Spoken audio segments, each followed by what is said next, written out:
Hello students, in this video we are going to solve the CBSE sample paper class 10th officially released by CBSE part 2. Part 1 मैंने upload कर दिया है पहले ही. जिन बच्चों ने नहीं देखा है और जो बच्चे पहली बार चैनल पे आए हैं वो डिस्क्रिप्शन में जा करके लिंक पे क्लिक करके वो वीडियो ज़रूर देख लें. ठीक है, और साथ ही साथ मैं आपसे शेयर करूंगा अपने 5 या 6 साल का एक्सपीरियंस जो मैंने काफ़ी चेक करते वक्त महसूस किया है. कहाँ पे CBSE नंबर आपको प्रोवाइड करता है, कहाँ पे नंबर आपके डिटेक्ट हो जाते हैं, ये सारी चीज़ें डिस्कस होंगी. और साथ ही साथ मैं आपको कीवर्ड्स, सारी टर्मिनोलॉजी, हर चीज़ बताऊंगा. तो आज का वीडियो शुरू करते हैं. ये सर स्टूडेंट्स, पहली स्लाइड ये रही. New CBSE sample paper class 10th बायोलॉजिज्म एकेडमी. एक बार फिर से स्वागत है आपका.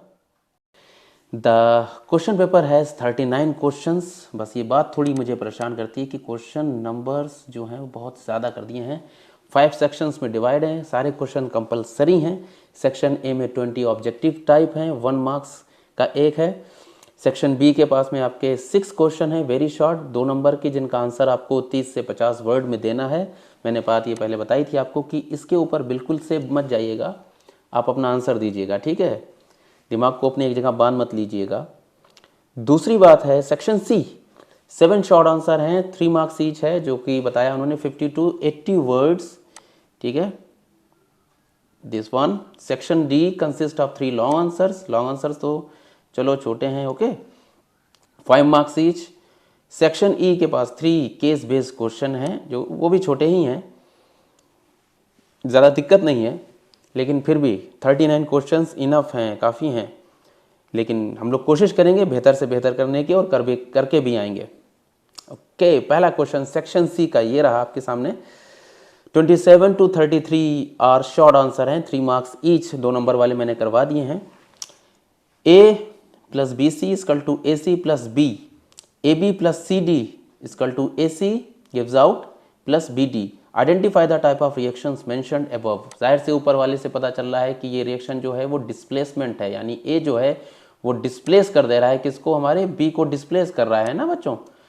ठीक है, तो ये डिस्प्लेसमेंट हो गई. और A B plus C D, तो यहाँ पे A C plus B D, ये डबल डिस्प्लेसमेंट है. अब इसमें से एग्जाम्पल या ऑप्शन आप कोई भी दे सकते हैं.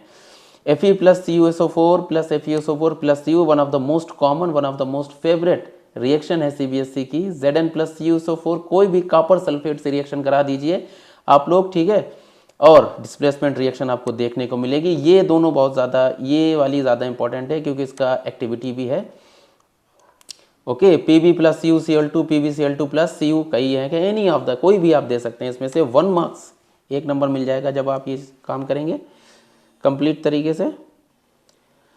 आंसर दूसरे वाले का है डबल डिस्प्लेसमेंट, मैंने बोला था, तो उसका आपको हाफ मार्क्स कैरी हो जाएगा. Na2SO4 plus BaCl2 BaSO4 plus 2NaCl. ये कंप्लीट रिएक्शन आप जब लिखेंगे तो आपको 1 मार्क्स बेटा मिल जाएगा.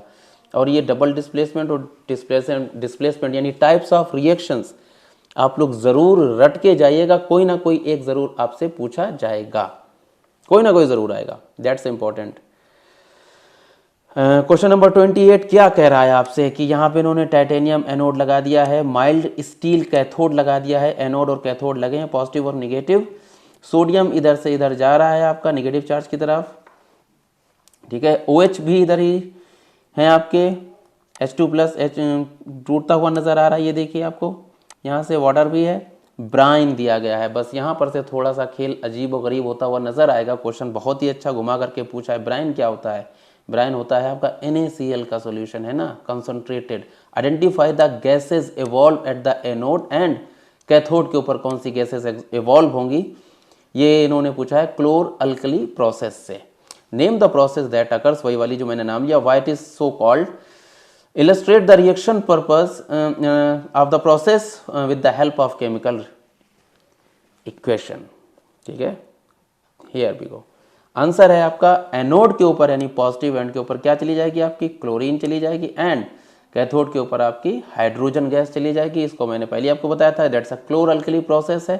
The product of obtained are alkalis, क्या है आपके, अल्कली है. ये दिया आपका अल्कली, क्लोर अल्कली प्रोसेस इसलिए बोल रहे हैं बच्चों, दिस वन NaOH. ठीक है, NaCl प्लस H2O, जब ये रिएक्शन कराएंगे तो आप NaOH बनता है, क्लोरीन निकलती है, हाइड्रोजन निकलती है, सारे अपनी अपनी वैल्यू रखते हैं, सारे के सारे यूज किए जाते हैं। आगे आ जाइए, क्वेश्चन नंबर 29 है आपका, the leaves of the plant were covered with the aluminium foil, how would it affect the physiology of the plant. ये कैसे फिजियोलॉजी को अफेक्ट कर देगी। एल्यूमिनियम फॉयल आपने लपेट दी है प्लांट की लीव्स के ऊपर, जाहिर सी बात फोटोसिंथेसिस पे असर गिरेगा जाकर के और उसकी ग्रोथ पे असर गिरेगा जाकर के। Answer, no photosynthesis will occur, so no glucose, कोई भी ग्लूकोज वहां पे फॉर्म नहीं होगा, तो ठीक है। And also no respiration will be takes place as no oxygen will be taken in, और ना ही कार्बन डाइऑक्साइड, ना ही ऑक्सीजन, ना ही वाटर वेपर्स, कुछ भी ना बाहर जाएगा ना ही अंदर आएगा। No transpiration will occur, so there would be no upward and movement of the water भी नहीं होगा। ये सारे कंसिक्वेंसेज हैं, बहुत घुमा के क्वेश्चन पूछा है बच्चों। और मिनरल्स भी आपके ऊपर की तरफ नहीं जाएंगे from the soil as there will be the no transpirational pull, theory यहाँ पे काम नहीं करेगी, कुछ भी नहीं होगा, ठीक है। The temperature regulation of leaf surface will be affected, क्योंकि ट्रांसपिरेशन जो होता है वो हमारा टेम्परेचर मेंटेन करता है, गॉट इट। तो टेम्परेचर रेगुलेशन भी नहीं होगा। अगले क्वेश्चंस पे आते हैं, और वाला है इसका 29 का, how is lymph in important fluid involve in the transportation. कैसे लिम्फ आपका इंपॉर्टेंट होता है ट्रांसपोर्टेशन में। अब ध्यान देना पड़ेगा आपको कि ट्रांसपोर्टेशन में, ठीक है, लिम्फ कहां पे मददगार साबित होता है। If lymphatic vessels get blocked, how would it affect the human body, elaborate करिए इस चीज को, ठीक है। आंसर आता है आपका ये, lymph carries the digested and absorbed fat, ये कैरी करती है ना फ्रॉम इंटेस्टाइन, एक नंबर मिल जाएगा आपको यहां पर से, ठीक है। And drains the excess fluid, body से ज्यादा पानी फ्लूइड निकालने का काम करेंगे, extra cellular space back into the blood, okay. Blockage, दूसरा क्वेश्चन जो पूछा है, blockage of lymphatic system will lead to water retention and poor fat absorption in the body. जो क्या बिगाड़ देगी हमारी बॉडी की, होम्योस्टेसिस बिगाड़ देगी, है ना, हमारी बॉडी की पूरी तरीके से। Homeostasis, chemical and water balance in a body. आप ऑस्मोरेगुलेशन का टर्म भी यूज कर सकते हैं। Rohit wants to have an erect image, Rohit एक इरेक्ट इमेज चाहता है ऑफ एन ऑब्जेक्ट, जो वो ऑब्जेक्ट यूज कर रहा है यूजिंग द कन्वर्जिंग मिरर। बस यहां पे समझने वाला है कि कौन सा मिरर है, कन्वर्जिंग मिरर। आप फोकल लेंथ उसकी है 40। Specify the range of the distance where the object can be placed in front of the mirror. कहां पे मिरर पे कहां पे हम ऑब्जेक्ट अपना रखें कि वो इरेक्ट इमेज बना दे। लेकिन यहाँ पे बच्चों है कन्वर्जिंग, ये हमेशा रियल और इन्वर्टेड इमेज ही बनाता है। समझ गए होंगे। Draw the ray diagram to show the image formation, बहुत ही ज्यादा पूछा जाने वाला क्वेश्चन है ये, अलग अलग तरीके से पूछते हैं। State the use of mirror based on the above kind of image formation. अच्छा क्वेश्चन बना दिए 3 नंबर में आपके, ये देख लीजिए, ये रहा। The object has to be placed at the distance between 0 to 40, यहाँ यानी आपका उसकी फोकल लेंथ 40 है ना, तो उसके बीच में रखेंगे आप, ठीक है, पोल एंड फोकस के बीच में, तभी तो आपकी इरेक्ट इमेज बनेगी ना। यहाँ से यहाँ के बीच में रखना पड़ेगा आपको इरेक्ट इमेज, अदरवाइज वो रियल एंड इन्वर्टेड इमेज हमेशा बनाता है। तो ये वो केस है जहाँ पे वर्चुअल एंड इरेक्ट इमेज बनती है। ओके, आप ये बनाएं। और एक चीज़ आप लोग को हम बता दें, ठीक है, जो कीवर्ड्स मैंने जो पॉइंट बोले थे वीडियो में कि हैक्स क्या हैं, आपको बेटा ये हमेशा जो एरोज हैं ये हमेशा बेटा बनाने पड़ेंगे, आपको एरो के मार्क्स मिलते हैं, ठीक है। ये सीबीएसई का एक्सपीरियंस मैं बता रहा हूँ आपसे कि इसके मार्क्स आपको दिए जाएंगे, अदरवाइज ये आप नहीं बनाते हैं। फॉर एग्जाम्पल अगर आप सिर्फ डायग्राम बनाते तो सामने वाले एग्जामिनर को ये पता नहीं चलता है कि रेस किधर से आ रही है, रेस किधर से जा रही है। मोस्ट ऑफ द टाइम मुझे नंबर देने के लिए उनमें सिर्फ खाली ब्लू पेन से हमें सिर्फ निशान बनाने पड़ते थे कि बच्चे का 2 नंबर का या 1 नंबर का सही हो जाए, ठीक है। तो कभी कभी सारे एग्जामिनर हमारे जैसे नहीं होंगे, ठीक है, वो नंबर डिटेक्ट कर देंगे वहां पे आपके। ओके, तो ऐसी गलती ना करें, ये सबसे पहले इंपॉर्टेंट है। जब भी रे डायग्राम बनाएंगे आप तो परफेक्ट बनाएंगे, अच्छे तरीके से बनाएंगे उसको, ठीक है, पूरी ज्योमेट्री यूज करके उसको। आप इन मिरर्स का कहाँ यूज करते हैं, तो शेविंग मिरर से हमारे यूज होते हैं, क्योंकि इन लार्ज इमेज दिखाई देती है। डेंटिस्ट यूज करता है get in large image of the teeth, कोई भी एक लिख सकते हैं, 1 नंबर मिल जाएगा, ठीक है। आ जाइए 31 पे, the lens of focal length जिसकी 5 सेंटीमीटर है, being used by the Devashri in the lab and magnifying glass, ठीक है, मैग्नीफाइंग ग्लास है उसके पास में जिसकी फोकल लेंथ 5 सेंटीमीटर है, ठीक है, हर least distance of distinct vision is 25 centimetre है, ठीक है, what is the magnification obtained by using the glass, क्या मैग्निफिकेशन होगी उसकी, ये क्वेश्चन है। She keeps a book at a distance 10 centimeter from her eyes and tries to read, she unable to read, what is the reason of this। दूसरा question पता नहीं CBSE ने क्यों पूछ दिया, Ravi kept a book 10 centimetre पे उसकी आंखों के सामने, सेम प्रोसेस उसमें लिखी कि क्यों नहीं वो कर पा रहा है ऐसा, ठीक है, तो दोनों क्वेश्चन सेम ही है यहाँ पे, ओके। तो ये यहाँ से अगर हम कोई चीज़ पढ़ेंगे तो हमारी आंखों का जो डिस्टेंस है वो 25 सेंटीमीटर के अलावा नहीं पढ़, मतलब उतना होना चाहिए, उसके अंदर आ जाएगा तो फिर आप नहीं पढ़ सकते, अनेबल हो जाएंगे।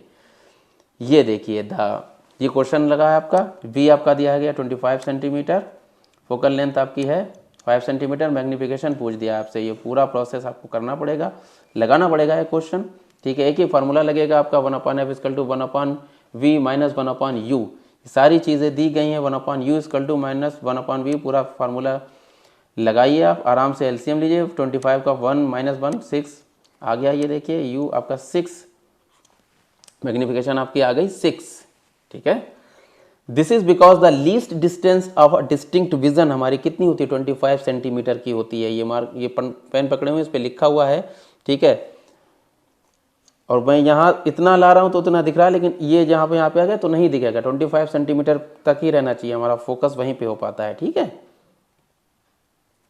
A student fixes a white sheet of paper on a drawing board. He places her bar magnet in the center and sprinkles some of the iron uniformly around the bar magnet. Then he taps gently and observes the iron filings arrange themselves in a certain pattern. उसने एक fix paper पे, उसने white paper पे बहुत सारे iron filings फैला दिए हैं और उसके नीचे से उसने जब मैग्नेट लगाएगा वो तो सारे के सारे एक पैटर्न में आ जाएंगे। वो किस लिए आएंगे, क्योंकि मैग्नेटिक फील्ड्स अराइज होती हैं। Why do iron filings arrange themselves in a particular pattern? Answer ये रहा, when the iron filings are placed in a magnetic field around the bar magnet, they behave like a tiny magnets की तरफ behave करने लग जाती हैं। ये keywords आपको देना है बेटा, the magnetic force experienced by tiny magnets make them to rotate and align, ये keywords रहे, themselves direction to the field line, किसकी डायरेक्शन में आ जाए, वो फील्ड लाइंस की डायरेक्शन में वो पूरा का पूरा घूम जाए। बात समझ गए। तो ये सारे आपके कीवर्ड्स आपको नोट करने रहेंगे ताकि रोटेट और अलाइन कर जाएं, south to north, north to south, इस तरीके से होती हुई चली जाएं आराम से। Which physical quantity is indicated by the pattern of field lines around the bar magnet, question पूछा है आपसे, तो आंसर ये रहा, the physical property indicated by this arrangement is the magnetic field produce by the, क्या produce होता है बच्चों, मैग्नेटिक फील्ड प्रोड्यूस हो रही है ना by the bar magnet. 1 marks का है, स्टेट द एनी 2 प्रॉपर्टीज, आप कोई भी मैग्नेटिक फील्ड लाइंस की कोई 2 प्रॉपर्टीज दे दीजिए उसमें। They never intersect each other, ठीक है, they rises from the north pole to south pole, the fields lines are closed curves होते हैं हमेशा, ठीक है, दे अलाइन देमसेल्फ, वो अलाइन कर लेते हैं अपने आप को हमेशा। ये कोई भी एक प्रॉपर्टीज आप लिख सकते हैं इसमें से, ठीक है, 2 पूछी हैं आपसे तो कोई भी 2 लिख दीजिएगा आप, अगर ऐसा कोई क्वेश्चन आता है।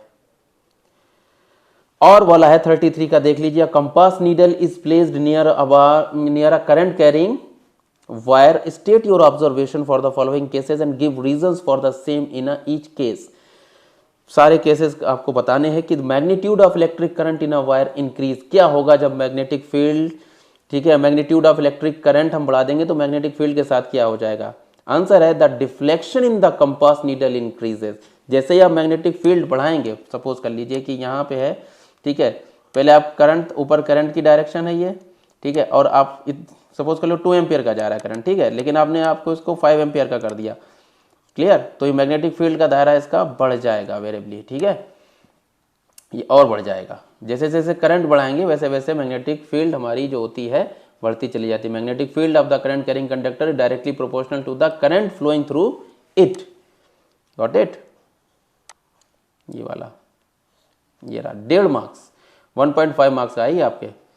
तो पहला कीवर्ड आपका आ रहा है इंक्रीजेस, तो सबसे पहले मेरी नज़र जाती थी हमेशा कि ऐसा जब भी कोई क्वेश्चन होता था इंक्रीजेस, ठीक है, magnetic field, the compass needle is placed away from the wire, अगर कंपास नीडल को अवे कर दिया गया है वहां से, तब क्या होगा? The deflection of the needle decreases, जितनी दूर आप लिए जाएंगे तो जाहिर सी बात मैग्नेटिक फोर्स जो होगा वो घट जाएगा। तो कंपास नीडल को जब आप दूर लिए गए हैं तो वो धीरे धीरे उसका डिफ्लेक्शन जो होगा डिक्रीज हो जाएगा, इनवर्सली प्रोपोर्शनल टू द होता है perpendicular distance from the wire. ठीक है, ये रहा आपका कीवर्ड, परपेंडिकुलर डिस्टेंस होती है। जैसे जैसे आप दूर लेकर के जाएंगे इस तरीके से, ये रहा, ये कुछ इस तरीके से सेटअप है। अगर आप इसको दूरी बढ़ाते चले जाएं, वो कंपास यहाँ पे ले आएंगे आप अपना, ठीक है, तो रिफ्लेक्शन बहुत कम हो जाएगा। ठीक, ये लीजिए 33, why the damage to the ozone layer cause for concern है, what are its cause and what steps are being taken to limit this damage. Damage to the ozone layer is cause for the concern because ozone layer is a shield surface of the earth. हमने देखो blue कर दिया, जहां पे blue किया वो keywords है आपके लिए। हार्मफुल यूवी रेज से हमें बचाता है, रेडिएशन से। ठीक है, अगर कोई आपसे ये भी पूछ दे कि यूवी रेडिएशन तो कई एक होता है, तो यू, ठीक है, वी और आपका बी वाला जो होता है रेडिएशन, वो सबसे ज़्यादा डैमेज कॉज करता है, that causes the skin cancer. ठीक है, which causes the skin cancer in human beings. हालांकि सारे ही खतरनाक हैं, लेकिन ये सबसे ज़्यादा पेनिट्रेटिंग होता है, ये कॉज ऑफ कंसर्न है। The synthetic chemicals like chlorofluorocarbon CFC which are used as a refrigerant या कूलेंट की तरह इसी में यूज होता है, एंड द फायर एक्सटिंग्विशर में भी the main reason for the depletion of the ozone layer. इसका सबसे बड़ा रीजन बताया गया है CFC का, तभी तो अब अमोनिया यूज होने लग गई एज ए कूलेंट, इसको हटा दिया गया, बैन है ये। The steps taken to limit this damage, कौन से स्टेप्स लिए गए हैं? Many developing and developed countries have sign and are obeying the direction of UNEP. ये इसकी ये जरूर याद कर लीजिए full form, United Nation Environment Programme to freeze और limit the production and usages of CFC and at 1986 में 1986 में ये चीज़ पूरी तरीके से बैन कर दी गई, क्योंकि उसी टाइम पे पता चला कि वो डिप्लीट कर रही है। लोग कहते हैं कि होल नहीं, डिप्लीट हो गई है, वो पतली होती चली जा रही, ताकि पतली हो रही तभी तो पेनिट्रेशन हो रहा है। ठीक है, होल नाम दे दिया गया उसको, लेकिन वो डिप्लीट हो रही है, सही लफ्ज उसके लिए डिप्लीट है। 34 पे आ गए हम। The Srishti heated the ethanol with the compound A in the presence of few drops of concentrated sulphuric acid and observe the sweet smelling compound. वो जाहिर सी बात है आपको पता चल गया होगा। And form which B is treated with the sodium hydroxide के साथ जब आपने उसको ट्रीट किया हुआ है, ठीक है, it gives the back ethanol and compound C द्वारा से मिल जाता है। Identify the compound A and C, question है आपका, ये रहा आंसर। तो ए जो है वो आपका है एथेनोइक एसिड है बेटा, ठीक है, और कोई भी कार्बोक्सिलिक एसिड हो सकता है। हमारे क्वेश्चन पेपर में जो हमारे जो एनसीईआरटी में वो एथेनोइक एसिड है। Sodium salt of ethanoic acid या एनी अदर कार्बोक्सिलिक एसिड क्या बना देता है? सोडियम एथोनेट बनाता है, CH3COONA बना देता है। ठीक है, ये चीज़ आपको लिखनी है। आप ये वाला पॉइंट आपको लिखना है बेटा, ये हाफ मार्क्स का है। कार्बोक्सिलिक एसिड कोई भी एथेनोइक एसिड है, ये रहा। Give one such a use of the compound A and B. A का यूज बताइए, बी का यूज बताइए। तो ए इज, ठीक है, dilute solution used as a vinegar, क्योंकि आपका एथेनोइक एसिड था पीछे, CH3COOH था, तो वो कुकिंग में यूज होता है। प्रिजर्वेटिव इन पिकल्स में यूज होता है, इंपॉर्टेंट हिस्सा है ये। ठीक है, बी आपका कहाँ? मेकिंग परफ्यूम्स में यूज हो रहा है आपका, एंड फ्लेवरिंग एजेंट में यूज हो रहा है, जो आपका ईस्टर है, स्वीट स्मेलिंग ईस्टर बनता है। ठीक है, right the chemical reaction involve in the, तो CH3COOH plus C2H5OH concentrated H2SO4 की मौजूदगी होना चाहिए यहाँ पे, H2SO4 few drops, CH3COO C2H5 plus H2O निकल गया, फिर CH3COO C2H5, अब आपने NaOH से दोबारा रिएक्शन करा दिया। ठीक है, जैसे रिएक्शन कराओगे तो आपको CH3COONA प्लस C2H5OH आपको, यानी अल्कोहल एथेनॉल आपको मिल जाएगा। ये बना आपका सोडियम एथोनेट, ये वाला। ये रिएक्शन बहुत ही इंपॉर्टेंट है, लगातार पूछते हैं, कहाँ से नए नए क्वेश्चंस लाएंगे, घूम घूम के वहीं से पूछेंगे। बस अपना एनसीईआरटी को याद करके रखिएगा अच्छी तरीके से। और में भी देख लीजिए, what is the role of concentrated sulphuric acid as it is heated with the ethanol 443K, give the reaction involved. Sulphuric acid किस तरीके से काम करता है आपका, act as a dehydrating agent, जो पानी को खत्म कर दे, ठीक है। बी पार्ट है उसका, रेशो by mistake forgot to label the 2 test tubes containing the ethanol and ethanoic acid, suggest any experiment, कोई एक्सपेरिमेंट पूछा है उन्होंने, to identify the substance correctly, ठीक है, illustrate the reaction with the help of, ऐसा क्वेश्चन आ चुका है एक बार, ठीक है, वो मैंने चेक भी किया है। बच्चे क्या कर देते हैं कि वो स्मेल करके पता लगाएंगे, व्हाट दे आर आस्किंग, बच्चों they are asking the experiment, ठीक है, तो आप ऐसी कोई गलती मत करिएगा। आंसर है by the reaction with sodium carbonate से आप रिएक्शन कराएंगे, ठीक है, जब किसी, अगर वो इथेनोइक एसिड है, सोडियम कार्बोनेट के साथ रिएक्शन कराया है आपने, तो CH3COO plus H2O plus CO2, ये आपकी ब्रिस्क एफरवेसेंस के साथ में निकलेगी, पंजेंट स्मेल, जैसे ही नाक के पास टेस्ट ट्यूब जाती है तो तुरंत एकदम से सीधी जाती है ऊपर, दैट्स अ पंजेंट स्मेल, तो बहुत तेजी से रिएक्शन होगा ये, ठीक है, ब्रिस्क एफरवेसेंस, ये चेक किया जाएगा बच्चों आपका, ये दिस वन, ओके, तो आपको तुरंत पता चल जाएगा अल्कोहल इसके साथ में रिएक्शन नहीं देगा। सिंपली ये एक्सपेरिमेंट लिखना था, ये सूंघ करके पता नहीं लगाया जाएगा कि हाँ वो स्मेल स्वीट स्मेल करता है, अल्कोहल होता है, और ये एकदम से विनेगर की तरह महकेगा, स्मेल करेगा, तो ये कोई एक्सपेरिमेंट नहीं है, ये तो आपने अपनी ऑब्जर्वेशन बताई है, ये फिजिकल प्रॉपर्टी बताई, they are asking the chemical property. Why it is not possible to reconstruct the whole organisms from a fragment in a complex multicellular organisms? Question को समझ लो अच्छी तरीके से, उन्होंने पूछा है कि आप एक होल ऑर्गेनिजम्स क्यों नहीं कंस्ट्रक्ट कर सकते मल्टी सेलुलर ऑर्गेनिज्म से, यानी कि हम लोग या अपने इंसानों की बात कर लें कि एक उंगली से हम पूरा दूसरा ऑर्गेनिज्म या दूसरा पूरा अपनी बॉडी को क्यों नहीं फॉर्म कर सकते। ये कुछ में होता है, वो भी कुछ में प्लेनेरिया और हाइड्रा वगैरह आते हैं, ठीक है, जो सिंपल बॉडी ऑर्गेनाइजेशन पे होते हैं। The reason is that many multicellular organisms are not simply random collection of cells. वो पोरीफेरा नहीं है, वो नाइडीरिया नहीं है, मतलब उनके अंदर सेलुलर ग्रेड, हम लोग जो है, हम लोग के अंदर सेलुलर ग्रेड ऑर्गेनाइजेशन नहीं है, हम लोग के अंदर ऑर्गन सिस्टम ऑर्गेनाइजेशन है पूरा, ठीक है, हर एक सेल अपने आप में स्पेशल काम कर रही है, हर एक ऑर्गन हमारा जो है वो अलग अलग काम करता है, गॉट इट। तो ये सबसे बड़ा रीजन हो गया आपका, सिंपली रैंडम कलेक्शन नहीं है, स्पेशलाइज्ड सेल चाहिए रहती हैं और organised as a tissue, and tissue organized into the organ and which then have to be placed at a definite position in the body, therefore the cell by cell division would be impractical, ठीक है, ना तो हमारी एक cell से पूरी तरीके से किडनी बन पाएगी, ना हार्ट बन पाएगा, ना लीवर बन पाएगा, इंटेस्टाइन, बिकॉज दे सारी सेल्स इनकी अलग अलग हैं, they performing their own function, okay, ये है क्वेश्चन का answer. B, sexual maturation of reproductive tissue, अभी तक का, ठीक है, अभी तक का सबसे कठिन क्वेश्चन है बच्चों ये, बायोलॉजी थोड़ी दिक्कत देगी, मैं पहले ही बता रहा हूं, तो बहुत ध्यान से पढ़ते चलिएगा।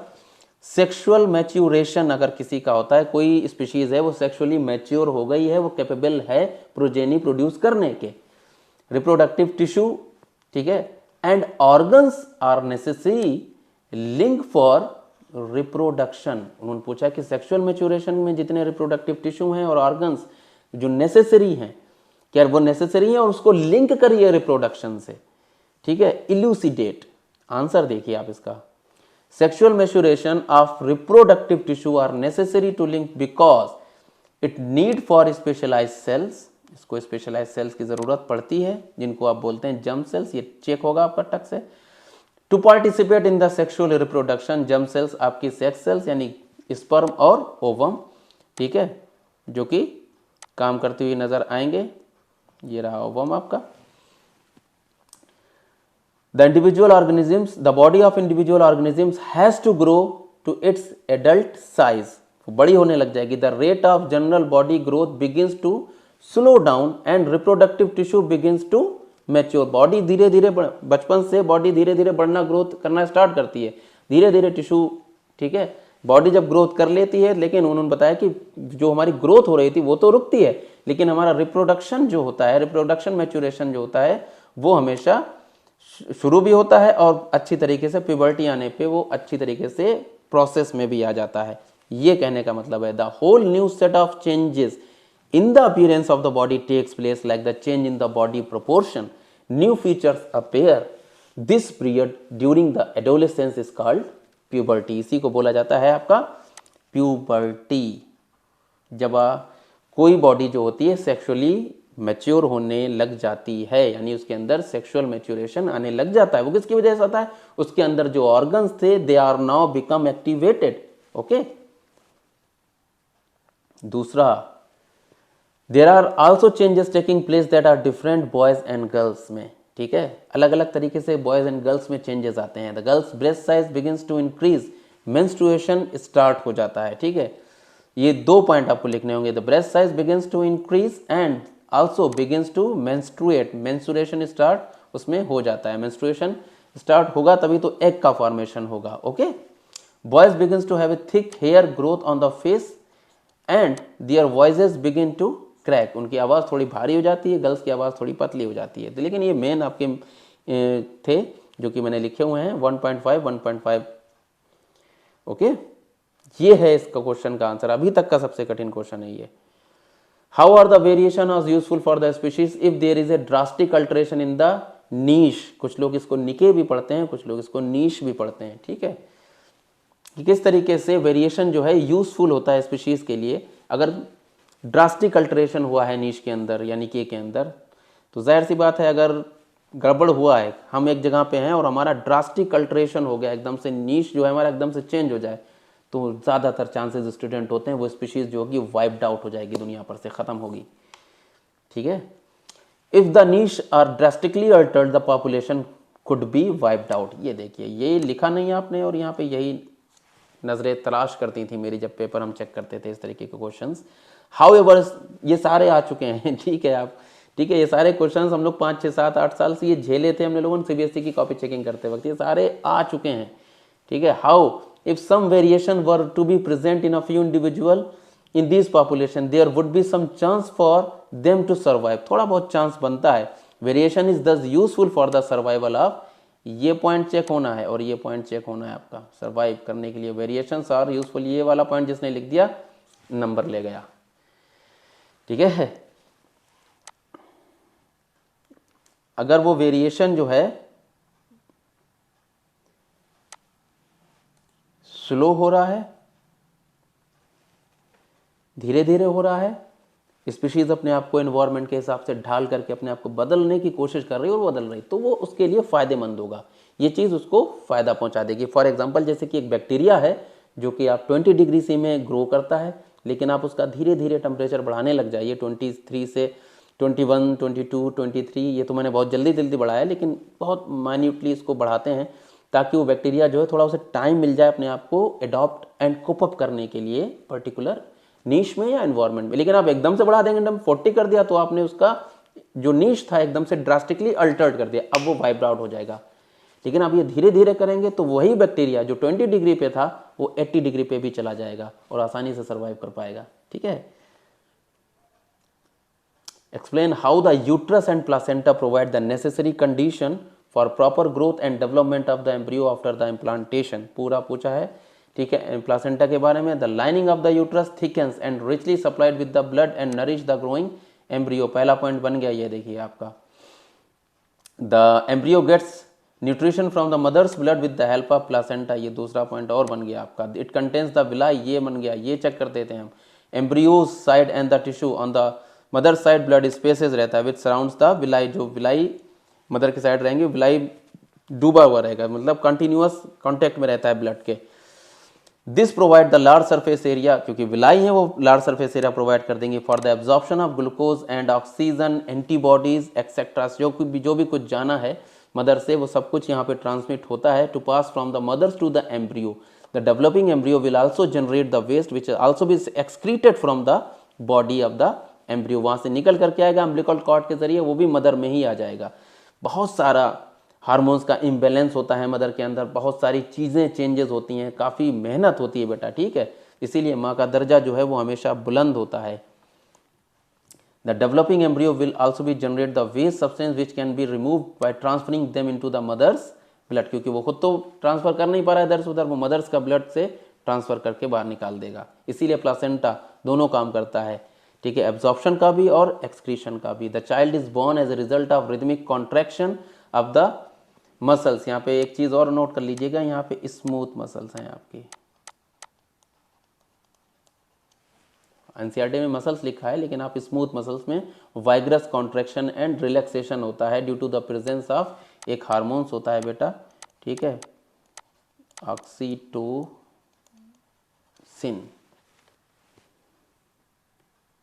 There we go. Question number 36 है बच्चों, the diagram ever show the schematic representation. उसमें बताया है कि हाउस होल्ड में आपका ये पूरा का पूरा सिस्टम लगा हुआ है घर में। What is the mode of connection to all spaces in the house from the mains.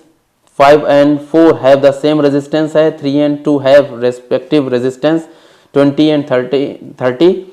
Space 1 has a resistance double that has the space of the 5. What is the net resistance of space 5 की उन्होंने space 5 की net resistance पूछ दी है इसमें। What is the current in a space 3, कितना current flow कर रहा है। What should be the place between the main connection and the rest house electrical appliances to save from the accidental high electric current जब आएगा तो क्या चीज आप प्लेस करेंगे वहां पे, ठीक है। इस तरीके से क्वेश्चन बनाया है उन्होंने, अच्छा क्वेश्चन है। ये देखिए, all the spaces are connected in parallel. सारे हम लोग के घरों में जो कनेक्शन होता है कैसा होता है, पैरेलल होता है, ठीक है, parallel. 1 marks. Let us the resistance of, उन्होंने क्वेश्चन लगाना स्टार्ट करा है। 5 और 4 की R ओम है रिस्पेक्टिवली, ठीक है। रेजिस्टेंस ऑफ स्पेस 1 2R, क्योंकि वो डबल बताई थी उन्होंने, ठीक है। बाकी 2 की पता है हमें, स्पेस 2 की 30 है, स्पेस 3 की 20 है। करंट आपका 20 एम्पियर 22 एम्पियर का बह रहा है। 20 वोल्ट आपका कितना है, 220 टू 20 वोल्ट है। टोटल रेजिस्टेंस इसकी 10 होने वाली है। ये वैसे ही हो जाएगी नॉर्मल, V/I लगा देंगे आप, लेकिन निकाल लेंगे तो ज़्यादा बेहतर है। ये देखिए, ये पूरा क्वेश्चन लगाया हुआ है, इसका स्क्रीनशॉट ले लीजिए आप लोग, ठीक है। R1/R2 plus R3 plus R4 plus R5 1/R3। जहाँ जहाँ पे वैल्यू पुट करना थी सारी वैल्यू पुट करी गई हैं। ये देखिए 30 20 1/R plus 1/R equal to पूरा निकाल लिया है बेटा। ये 150 5R 60, ये निकाल लिया, ये निकाल लिया 60। अब देखिए यहाँ पे इन्होंने 10 निकाल के दिखाई है आपको इस तरीके से, ठीक है, लाइक दैट। जो पीछे निकली थी ना अपनी 10 वाली जो मैंने लिखी थी, वो यहाँ पे लिखी, डायरेक्टली लिखी है यहाँ पे। ये 60R, अब 10 150 प्लस 5R पूरा निकाल लिया। ये क्वेश्चन ये रहा, और R निकल करके आ गया आपका 150 ओम, यानी जो 5 वाली पूछी गई है आपकी नेट वाली, ठीक है। कहाँ गया क्वेश्चन, ये वाली, ये जो आई, ठीक है, नेट रेजिस्टेंस जो पूछी है वो आई है आपकी 150 ओम, ठीक है। तो इसका स्क्रीनशॉट ले लीजिए आप लोग, ज़्यादा बेहतर रहेगा, आसानी से लग जाएगा। लेकिन हाँ, लेवल के हिसाब से क्वेश्चन थोड़ा सा लेवल का पूछा है उन्होंने, लेकिन अगर जिसने प्रैक्टिस की है तो वो लगा लेगा इस तरीके से क्वेश्चन। इसकी मैथमेटिक्स बहुत ही बेहतर है। Section E 39 to 37 case based हैं। Students decided to investigate the effect of water, ठीक है, and air on the iron object में उन्होंने पता करना था कि कितना असर होता है पानी का, ठीक है। और उन्होंने they measured the mass of the each object before placing it partially immerse in 10 ml of the water. 10 ml में उन्होंने डाल रखा है। After few days the object removed किए गए, ड्राइड किए गए, मासेस एंड मेच्योर्ड, ठीक है। रिजल्ट देखे गए। आयरन नेल जो डाली थी उसका जो मास था वो 3 ग्राम था, जिसपे आ गया था मास ऑफ कोटेड हुआ जो है आपका 3.15। थिन प्लेट थी एक, लेकिन उसका मास ऑफ ऑब्जेक्ट क्या था, 6 था, लेकिन 6.33 इस पे ज़्यादा रस्टिंग हुई है, ज़्यादा अच्छी तरीके से ख़राब हुआ है। What might be the reason for the varied observation of the two. दो का उन्होंने पूछा कि 2 स्टूडेंट में इतना वेरिएशन कैसे है। Another setup the student coated iron nail with zinc metal and noted that iron nail coated with zinc prevent the rusting। ये है NCERT में चीज, ठीक है। They also observed that zinc initially act as a physical barrier की तरह, but an extra advantage of using the zinc is that it continues prevent the rusting even after the layer of zinc is damaged।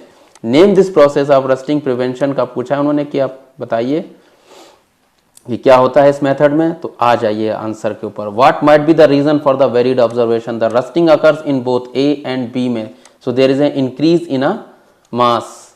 दोनों में rusting हुई है। B वाले का जो surface area है, क्योंकि वो थिन प्लेट थी तो काफी बड़ी थी, तो extent of rusting is more, उसका सरफेस एरिया बड़ा है तो उसमें रस्टिंग भी ज्यादा हुई है। In another setup the students coated iron nail with the zinc metal के साथ में, तो वो प्रोसेस को बोला जाता है गैल्वेनाइजेशन। ठीक है, ये बहुत इंपॉर्टेंट है, गैल्वेनाइजेशन फिर आएगा। ऑयलिंग हो गई, ग्रीसिंग हो गई, पेंटिंग हो गई, एलॉइंग हो गई, क्रोमियम प्लेटिंग हो गई, ये सारे बहुत सारे तरीके हैं जिससे जरिए हम आप रस्टिंग रोक सकते हैं। कोई भी दो आपको बताने हैं। गैल्वेनाइजेशन कई एक बार आया, कईयों बार मैंने चेक किया हुआ। मोस्ट ऑफ द स्टूडेंट इसको नहीं लिखते क्योंकि बहुत छोटा छोटा एनसीईआरटी में दिया है, क्योंकि ध्यान नहीं देता, इस पर आपको ध्यान देना है। ठीक है, इसको और भी दिया गया, in which of the following application iron rusting will occur the most, ऐसा कौन सा है ए बी सी में जिसमें आयरन रस्टिंग सबसे ज्यादा होगी। आयरन बकेट इलेक्ट्रोप्लेटेड है तो इसमें तो नहीं होने वाली है। इलेक्ट्रिसिटी केबल्स आयरन को कवर्ड विद एल्यूमिनियम, इस पे भी नहीं होंगे।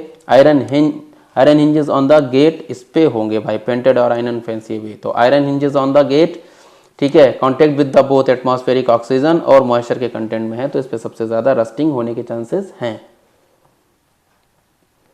पूजा हैज ग्रीन आइज, ये अच्छा क्वेश्चन बनाया भाई, ये भी कठिन क्वेश्चनों में इसको मैंने शुमार किया है, मैंने अच्छे क्वेश्चन में इसको रखा है। पूजा हैज ग्रीन आइज, ठीक है, green eyes while her parents and brother have black eyes. ठीक है, पूजा की जो है वो ग्रीन आंखें हैं, लेकिन उसके माँ बाप की जो हैं और उसके भाई की जो आंखें हैं वो हैं ब्लैक। पूजाज हस्बैंड, पूजा का हस्बैंड जो रवि है, हैज ए ब्लैक आइज, उसकी भी काली आंखें हैं। व्हाइल हिज मदर, ठीक है, रवि की जो मदर हैं, has a green eyes and the father has black eyes, Ravi के। On the basis of above given data, आपको ये सारी चीजें बतानी होंगी। The green eye colour is a dominant और recessive, justify your answer. Yes, green eye colour जो है वो रेसेसिव है क्योंकि वो कम पाया जा रहा है। आप ज्यादातर कोशिश देख रहे होंगे कि वो सबसे ज्यादा कौन सा कलर है, ब्लैक है। As it will be express only in homozygous condition में वो एक्सप्रेस होता है, हमेशा रेसेसिव मानिए वो होमोजाइगस कंडीशन में ही दिखाई देते हैं, यानी small T, small B, small R, small Y. Okay, तो ये हो आपका ग्रीन कलर जो है वो आपका, जाहिर सी बात है, वो रेसेसिव है। What is the possible genetic makeup of Pooja's brother I colour, क्या जेनेटिक मेकअप होगा उसका। तो कैपिटल बी उसके पास हो सकता है क्योंकि ब्लैक है, और कैपिटल बी स्मॉल बी हो सकता है, वही वाला हिसाब किताब है। कैपिटल टी है तब भी टाल बनेंगे, कैपिटल टी स्मॉल टी है तब भी आपके टाल बनना है, वहां से लिया है कॉन्सेप्ट ये। ठीक है, तो ये तब भी टाल है, उस पर तब भी ब्लैक आईज ही आनी है। What is the probability of offspring of Pooja's and Ravi will have green eye also shows the inheritance of eye colour in the offspring with the help of suitable cross, आप ये बताइए। तो 50% चांसेस होंगे offspring can have the green colour, देख लीजिए आप। ठीक है, कैपिटल बी और स्मॉल बी, जब पूजा की तो ये जाहिर सी बात स्मॉल बी है।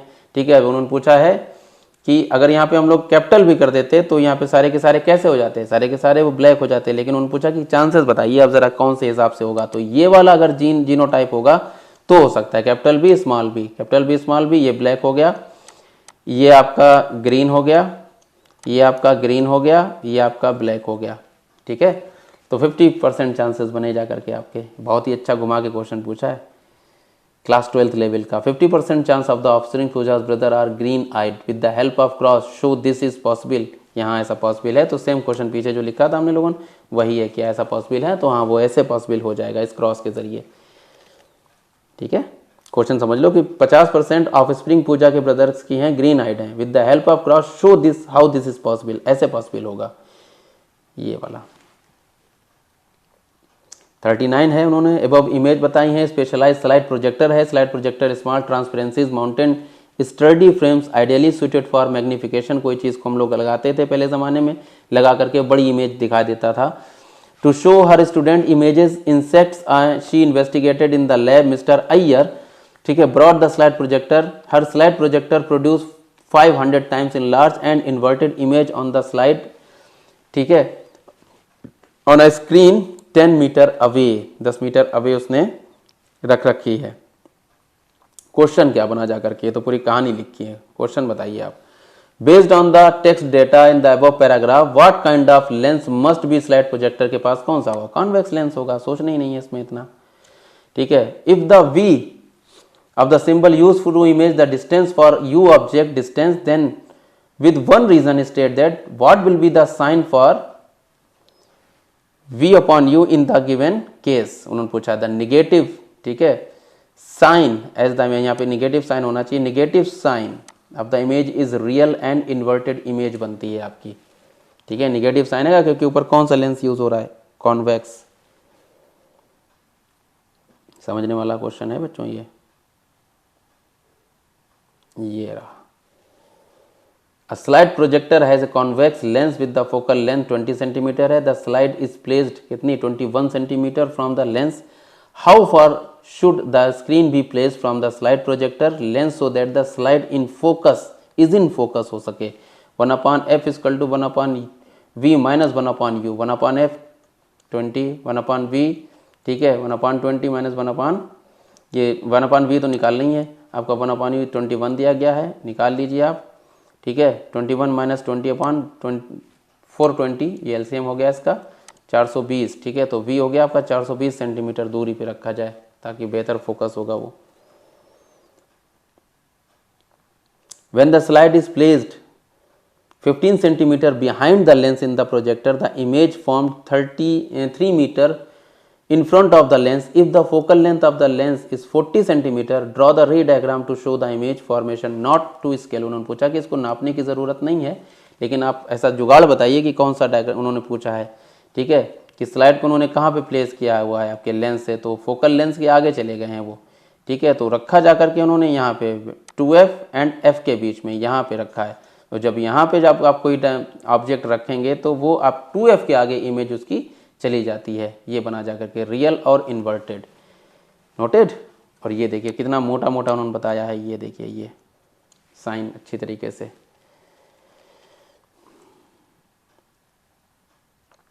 फोकल लेंथ तो 14 ही है उसकी, और फोकल लेंथ 14 है तो 15 सेंटीमीटर उन्होंने बढ़ा करके रखा, तो जाहिर सी बात 14 सेंटीमीटर हमारी फोकल लेंथ है और 15 सेंटीमीटर पे तुमने रखा तो आगे नहीं बढ़ जाएगा, तो वो 2f और f के बीच में तो आ ही जाएगा। अभी ये दिमाग लगाना था कि ये कहाँ से रे डायग्राम पूछा है।